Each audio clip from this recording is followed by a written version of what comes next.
ஒடுக்கப்பட்டவர்கள் சார்பாக கேட்கிறேன் உரிமை, அடைக்கப்பட்டவர்கள் சார்பாக கேட்கிறேன் உரிமை, ஒடுக்கப்பட்டவர்கள். பேச்சுரிமை சேனலின் பயணத்தில் தொடர்ந்து இணைந்திருக்கின்ற நண்பர்கள் அனைவரையும் வரவேற்கிறேன். உங்கள் அனைவருக்கும் என்னுடைய பணிவான வணக்கம். அந்த சங்கீதா என்ற திருப்பூர் பெண் ஜிஎஸ்டி பற்றி எதிர்த்து கேட்பதற்கு தமிழ்நாட்டில் கடைக்கோடியிலும் ஆளுண்டு, எல்லா இடத்துலையும் ஆள் இருக்கு என்று நிரூபித்த ஒரு தைரியமான ஒரு பெண்.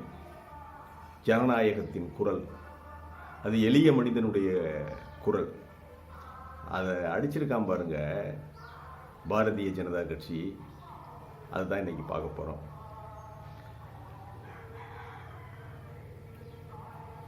அதாவது இதுல ஒரு பெரிய கேள்வி ஒன்று இருக்குங்க. பெண்களுடைய மனதுக்குள்ள எழுகின்ற ஒரு கேள்வி என்ன தெரியுமா? இந்த அம்மா ஜெயலலிதா இல்லையே, அவங்க இருந்திருந்தா இப்படி நடந்திருக்குமா அப்படிங்கிற ஒரு கேள்வி ஒவ்வொரு பெண்ணுடைய மனதிலும், இந்த இன்சிடென்ட்டை பார்த்ததுக்கு பிறகு ஒவ்வொரு பெண்ணுடைய மனதிலும் எழும்பக்கூடிய இயல்பான கேள்வி. இது யாரும் தவிர்க்க முடியாது. ஸ்டாலின் ஆதரவாளர்கள், திமுக ஆதரவாளர்கள், அதிமுக ஆதரவாளர்கள் யாராயிருந்தாலும் இந்த கேள்வி பெண்கள் மத்தியில் எழுவதை யாரும் தவிர்க்க முடியாது. எதிர்த்து கேள்வியை கேட்கக்கூடாதா? வட இந்தியாவில், பீகாரில், யூபியில் பெண்களை எப்படி அடக்கி, எதை விட அதிகமாக பெண்கள் அடக்கி ஒடுக்க வைக்கப்பட்டிருப்பது ராஜஸ்தானில். இங்கே எல்லாம் பெண்களை எப்படி அடக்கி ஒடுக்கி வைத்திருக்கிறார்களோ, எப்படி வன்முறை செய்கிறார்களோ, பெண்களின் குரல் எப்படி நெரிக்கப்படுகிறதோ, அந்த ஸ்டைலை இங்கே கொண்டாந்து தமிழகத்திற்கு அறிமுகப்படுத்தி இருக்கிறார் திரு அண்ணாமலை அவர்கள். அதுதான் நடந்திருக்கு. ஜிஎஸ்டியால் எவ்வளவு தொழில்கள் பாதிக்கப்பட்டிருக்கின்றன. காங்கிரஸ் ஜிஎஸ்டி அறிமுகப்படுத்திய காங்கிரஸ் அவங்க அறிமுகப்படுத்தும் போது என்ன சொல்லியிருந்தாங்கன்னா, 20 லட்சம் ரூபாய்க்கு உள்ள இருக்கிற எந்த பிஸ்னஸும் ஜிஎஸ்டிக்கு உள்ள வர தேவையில்லைக்க. அவன் ஒரு கிரீமி லேயர் வச்சிருந்தான். 20 லட்சம் ரூபாய்க்கு உள்ள நீங்கள் பிஸ்னஸ் பண்ணுறீங்களா, என்னுடைய வியாபாரம் 20 லட்சத்துக்குள்ளே தான் அப்படின்னு சொல்லி சிம்பிளாக இது பண்ணி எழுதி கொடுத்துட்டு நீங்கள் வியாபாரம் பண்ணலாம். அந்த பெண்ணை பார்த்தாக்க அதெல்லாம் ஒரு 30-40 கிலோ தான் எடை. அந்த பெண்ணை பார்ப்பதற்கே நமக்கு ஒரு பரிதாபமாக இருக்குது. அவங்களுடைய தோற்றம் எல்லாமே அவங்கள வெறி எடுத்து போய் அடிக்கிறான்னா, இவங்க இப்படி தான் எளிய மனிதர்கள், சாமானியர்களை போய் தாக்குறதில்ல. பிஜேபி மாதிரி கெட்டவங்க, அயோக்கியங்க, கெட்டிக்காரங்க வேற யாரும் கிடையாது. ஒரு திடகாத்திரமா ஒரு சென்னையில் காட்டுறேன் ஒரு பெண்ணை வேணா உண்மையிலே வெளிப்படையாக சொல்லுகிறதுக்கு வருந்துகிறேன். நீங்க அப்பட்டமா சேரின்னு சொல்றீங்கல்ல, திருமாவுடைய குரூப்பில் போய் ஒரு பொண்ணை கைதொட்டு, ஒரு பொம்பளை கைதொட்டுட்டு வந்திருக்கடாப்பா. இப்போ 4 பேர் அத்தனை அடிச்சு அவன் அத்தனை பேரையும் நெரிச்சு போட்டிருப்பாங்க, மிதிச்சு நச்சு எடுத்திருப்பாங்க. ஒரு பெண், ஒரு எளிய பெண்ணுங்கிறதுனால தானே நீங்கள் இந்த சூறையாட்டம் ஆடிறீங்க. அந்த பெண்ணை இவ்வளவு விரட்டி போய் கடைக்குள்ள போய் நீங்கள் அக்கிரமம் பண்ணியிருக்கீங்க. இப்போதான் கேள்வி, இயல்பான கேள்வி வருது, ஜெயலலிதா இல்லையே என்று. இந்த எடப்பாடியும் சீமானும் என்ன செய்து கொண்டிருக்கிறார்கள்? ஜெயலலிதாவின் குரலாக ஒலிக்கிறேன் என்று சொல்லிக் கொண்டிருக்கின்ற எடப்பாடி இன்றைக்கு வரைக்கும் அந்த பெண்ணை போய் பார்க்கலாம், அந்த பெண்ணுக்காக ஒரு குரல் எழுப்பல. சீமான் அவரை விடுங்க. சீமான் என்ன செய்வார்? தமிழகத்தில் எழுகின்ற எந்த குரலாக இருந்தாலும் எதிர்ப்பு குரல் அது சீமான் வழியாகத்தான் செல்ல வேண்டும். வேற யாரும் தனிப்பட்ட முறையில் குரல் எழுப்பிடக்கூடாது. அவர் கட்சி மூலமாக எழும்ப வேண்டும் நினைக்கிறவர். அவர் தனிப்பட்ட முறையில் யாராவது குரல் எழுப்பினால், வாதாடினால், போராடினால் அதற்காக போய் நிற்க மாட்டார். அந்த ஒவ்வொரு குரலுமே அது அவங்களுடைய எதிர்ப்பு குரல் என்பது கட்சி சார்பாக வர வேண்டும். அதுதான் அந்த இலக்கணத்தின் அடிப்படையில் தான் சீமானுடைய கட்சி. ஆனால் ஜெயலலிதா அவர்களுடைய கட்சியை நடத்தி கொண்டிருக்கின்றேன் என்கின்ற எடப்பாடி அவர்கள் இந்நேரம் போயிருக்க வேணாமா?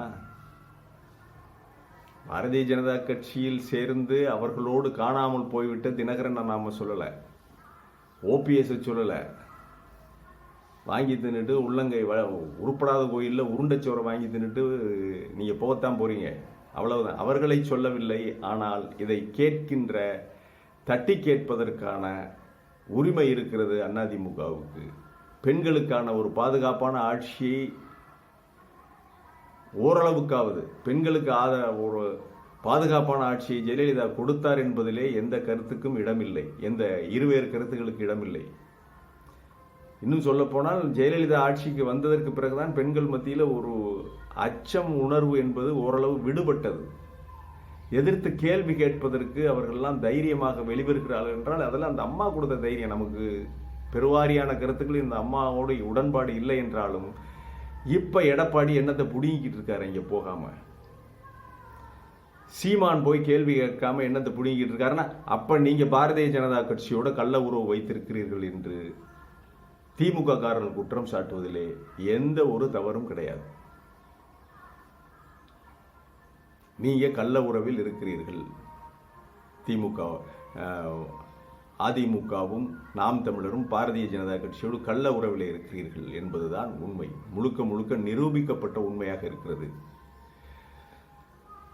அதுக்கு தான் இந்த மாதிரி அடியாட்கள், இந்த மாதிரியான வன்முறையை நிறைவேற்றுறதுக்கு தான் நிறைய ரவுடிகளை சேர்த்து வச்சிருக்காங்களே பாரதிய ஜனதாவில். படப்பை குணாவில் இருந்து எத்தனையோ ரவுடிகள் தான் இருக்காங்கல்ல.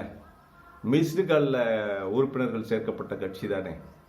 அந்த கட்சியினுடைய லட்சணம் இப்படித்தான் இருக்கும். இருந்தாலும் பெண்களை காப்பாற்றுவதாக சொல்லிக் கொண்டிருக்கின்ற, பெண்களுக்கான ஆட்சி என்று ஜெயலலிதாவினுடைய ஆட்சியை நான் வழிமொழிந்து நடத்துகிறேன் என்று சொல்லிக் கொண்டிருந்த எடப்பாடி அவர்கள் இந்த நேரத்தில் ஏன் வாய்மூடி மௌனமாக இருக்கிறார்? அப்படியானால் பாரதிய ஜனதாவுக்கும் உங்களுக்கும் என்ன கள்ள உறவு இருக்கிறதா?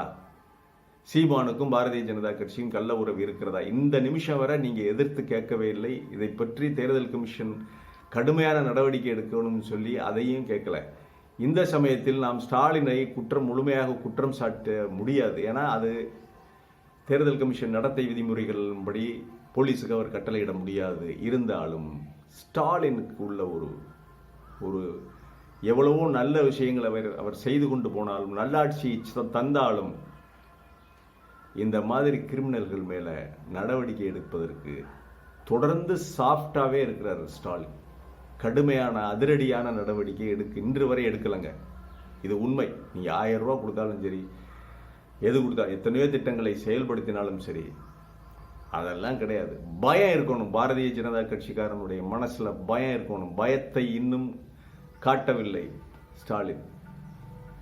கடுமையாக தண்டிப்பேன், எதுக்கும் பயப்பட மாட்டேன் என்று சொல்லக்கூடிய அளவிலே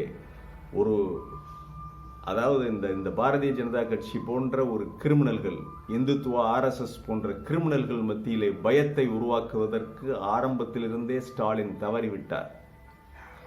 காவல்துறை அவருடைய கட்டுப்பாட்டில் இருக்கிறதா அல்லது மத்திய உள்துறையின் கட்டுப்பாட்டில் இருக்கிறதா என்பதே சந்தேகத்திற்கிடமாக இருக்கிறது. காவல்துறைக்கு யார் உத்தரவிடுகிறார்கள்? அமித்ஷா.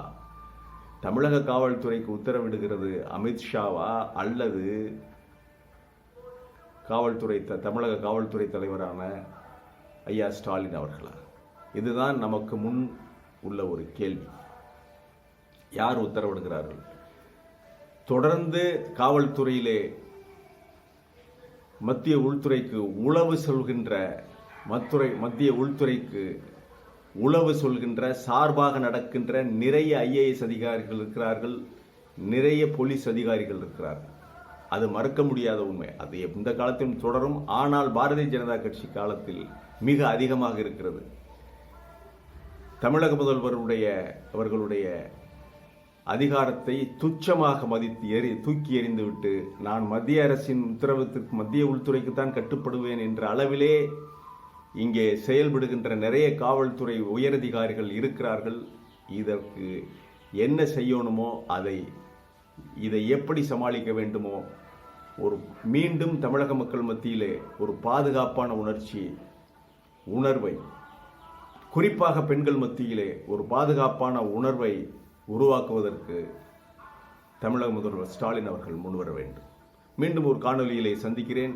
இது வாய்ஸ் ஆஃப் தமிழ் வழங்கும் பேச்சுரிமை சேனலுக்கு சப்ஸ்கிரைப் பண்ணிட்டு மறக்காம பெல் பட்டனை அழுத்துங்கள்.